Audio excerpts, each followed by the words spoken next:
In the mountains of Arizona and California, people have witnessed a group of mysterious humanoid creatures that stand on the hills of the mountain ranges. They have been given the name of Dark Watchers. These entities have been spotted since the Chumash Indians have seen them. They are often seen staring at the sky at twilight as if they were in a trance.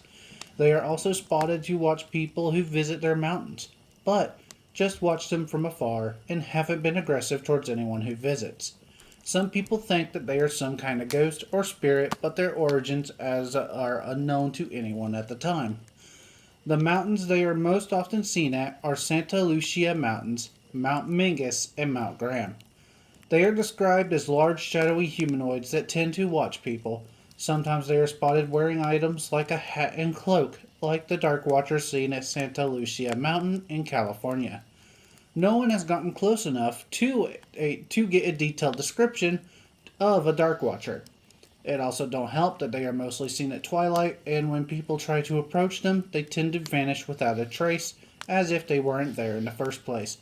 Which is another reason why people think they are some kind of ghost or spirit that stays on the mountains, but as the reason is unknown. Here is what John Steinbeck had to say about them in his short story, The Long Valley. Pepe looked suspiciously back every minute or so, and his eyes sought the tops of the ridges ahead.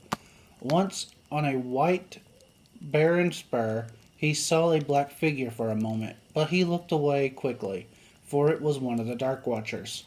No one knew who the Dark Watchers were, nor where they lived, but it was better to ignore them and never show interest in them. They did not bother one who stayed on the trail and minded his own business.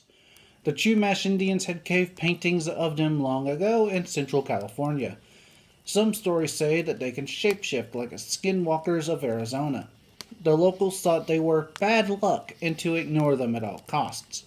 When the Spanish settlers came to California, they also saw the Watchers as well and called them Los Vigilantes Obscuros. The Spanish thought they were peaceful beings watching them pass through their mountains. There are also reports of Watchers being seen all over the world, but these sightings haven't been proven as of yet. One potential Dark Watcher in Scotland goes by the name of the Grey Man of Ben Macdul. It is also said to inhabit the mountain range of the same name.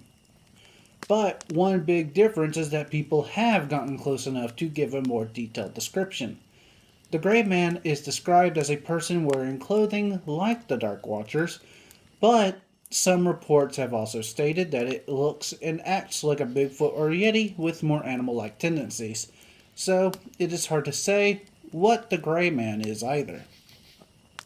Some people also think that the Dark Watchers are some kind of shadow person, as legends about them say that we can see them out of the corner of our eyes, but when we try to see them more clearly, they disappear. But shadow people have been seen more inside people's homes, like the Hat Man, a shadow person that's said to wear a wide brim hat and a trench coat, that many people have reported seeing in their homes while they were experiencing sleep paralysis.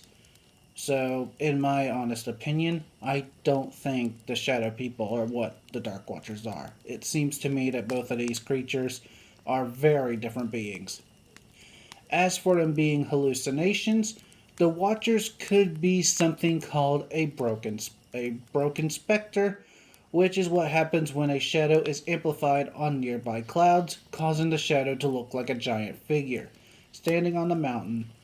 This phenomena could be what the Dark Watchers are. They could be just shadows casted over by clouds.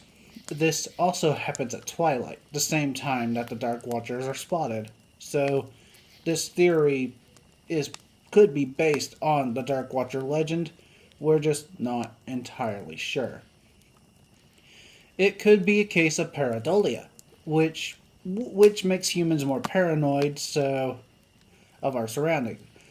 The way pareidolia works is our brain tries to pick up patterns in our local area and place them to known items that we know of. This is also the reason why we can see faces in objects that don't have faces. It's also another reason why humans are really good at spotting certain animals like snakes.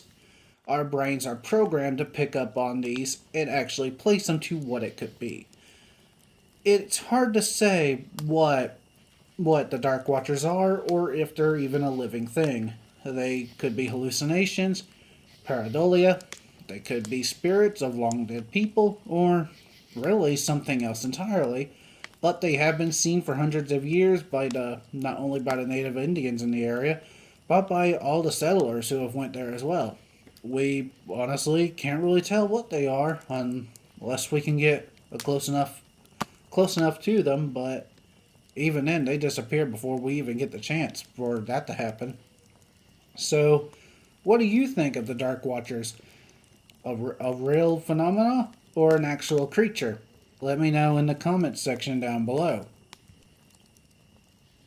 Hello everyone, this is the Sleeping Wendigo and I hope you'd enjoyed this episode of Cryptid Logs. If you did, don't forget to leave a like, share, and subscribe to the channel so you don't miss another episode. If you want to support me on other websites, I do have a Rumble account and I also have a Twitch account. Links to those will be in the description down below, as well as my merch store and a couple other links that you are welcome to click on. That might help support me in one way or another. If you do want to watch more of this content, don't forget to subscribe once again so you can see when upcoming videos are available. And as always, I will see you all next time.